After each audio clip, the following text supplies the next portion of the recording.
Hi, I'm Allison. I'm a reading specialist and I help parents of kids who are struggling a little bit to learn to read. In this video, I'm going to share with you 5 fun but also simple activities that your child will love that will also help them learn to read. If you haven't yet, make sure to subscribe to my channel and then also hit the little bell so that you're notified every time I post a brand new video to help parents like you support their kids with reading. Activity number 1 is to go on a scavenger hunt. Now, if your child is still learning the letters and the letter sounds, this could be where they're looking for a particular letter. Like you tell them, hey, I want you to see if you can find any of the letter S. Now, this could be in your house on different, like papers and books you have around. They could look there. It could be in a book that you've read with them already. It could be that you're walking around town or you're going on a road trip and they're looking on billboards. There are so many fun places to do scavenger hunts. And when you make it a game like that, that'll get kids just engaged and excited to participate. Now, let's say that your kiddo already knows their letters and sounds, but they started working on different phonics skills. Like maybe they're working on the vowel team AI, like in the word rain. We'll see if they can find any AI words, maybe in a couple of books, or again, like around town on billboards, or maybe you give them 2 different patterns. Have them look for AI and AY because those can both represent the long A sound. So super simple, doesn't need any materials. Scavenger hunts are a great way to encourage kids to pay attention to letters and different phonics patterns. My second activity is also very simple, and this is geared toward kids who are already reading at least a little bit. And this activity is to take turns reading with you. Now, choose a book that they can read for the most part, maybe like 9 out of 10 words they can decode on their own. And sometimes it feels like that book is like so long or like there's so much work and they don't want to read it. Well, you can just ask them, say, hey, you can read this book to me, or we can take turns reading pages. What do you prefer to do? And sometimes they might want to read it to you, and that's great. But if they're kind of like dragging their feet, they don't want to read, giving that option, first of all, giving choices is a good idea for motivation, but giving that option helps them feel like it's a little easier and they have some support. So you read page 1, they read page 2, you read page 3, etc. Just simple, it gets them reading and it helps them feel like it's a little easier. My third activity is to play blending games with them. Now, blending is not like in a blender. What it means is putting sounds together. So if you say at, can your child say hat? Blending is putting sounds together. And this is something that you want them to do as they're reading, right? So you want them to be able to look at the word hat and say at, hat, and blend, right? But you can also practice this without any letters at all. When you practice this just through sounds and no reading, that helps them when they do get to the point where they are reading, okay?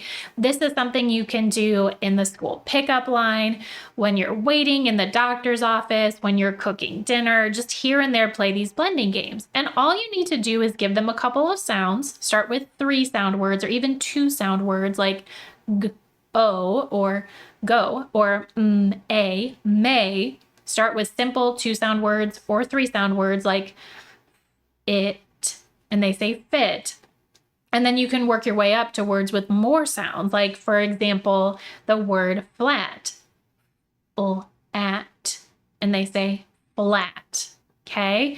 So there's not always an exact correspondence between number of letters and number of sounds. So it almost requires like breaking your reader's brain a little bit, right? Because you can already read, you don't think about the individual sounds in words. So it's just about thinking about words a little differently. But start giving yourself some practice. Like take the word group, g or oop. Group. It has GROUP 5 letters, but then sound-wise, g or oop, only 4 sounds, okay? So you have to start thinking about words a little bit differently. But anyway, when you give your child these sounds, have them blend, have them put the sounds together, and you can just do like 5 or 6 words, again, here and there while you're cooking dinner. It only takes a second, and it will definitely help them with reading. My next activity is actually spelling. And you might think like, wait, I thought we were talking about activities to help them with reading. But what's really interesting is that the research shows that having kids practice spelling words actually helps with them learning to read, which is so great because there's so many fun ways you can get them to spell words. So for example, you could have them use magnetic letters. It could be on the fridge. It could be on just like a little cookie sheet, anywhere where they'll stick, right? So have them spell words with magnetic letters. You could also have them use special markers or special like paint markers that they only get to use when they're practicing spelling. So that makes it a little fun. You could take like your kitchen table and spread shaving cream all over it, and they actually like use their finger to write words. You could take chalk and have them go outside and spell words with chalk. So there's so many ways to make this fun. Now, when you have them spell a word, you do want to be aware of like what words they should be working on, what phonics skills they should be working on. So if they're working on like 3-letter words, for example, you might say the word bin. Have them repeat the word bin and then say an example sentence like, I threw my leftovers in the trash bin. Okay, so they say bin, and then you want them to tap out the word, which means to segment it. So they could chop like this, bin. Okay, so they hear the individual sounds. This is the opposite of blending, it's segmenting. And so after they've said the individual sounds, then what they can do is they can spell the word. And if they need help, give them help. But I really encourage you to see what they can do on their own. So if they're like, I don't know what to do, have them segment it again, help them with segmenting and say, okay, what sound comes next? And then if they tell you, say, okay, what letter can we use, letter or letters can we use to represent that sound? So let them do as much of the work as possible. After they've spelled it, have them read it. So if it's bin, have them sound out in bin. And hopefully if they've made a mistake, they'll be able to correct it. If they haven't corrected it, then you fix it at that point after they've already had the opportunity to try to build it on their own or spell it on their own. Then at the end, after they've tried to read it, then you can help them fix it and then have them read it again. Them reading it, like sounding it out and saying the whole word, is important in making this activity helpful for developing their reading abilities. My last tip is a little different from the other tips, and this activity is to have your child listen to audiobooks and then talk about the books with them. Yes, it's great to read aloud to your child. When your child practices reading to you, that's awesome. Keep reading to them. And audiobooks are a great resource because it gives you a break. You can maybe like do it in the car if you have a long car trip and really talk to them about what they're reading. Get them, telling you like, what just happened in the story? Why does that matter? Or what did you learn if it's nonfiction? Listening to audiobooks and discussing them is a great way to build those comprehension skills.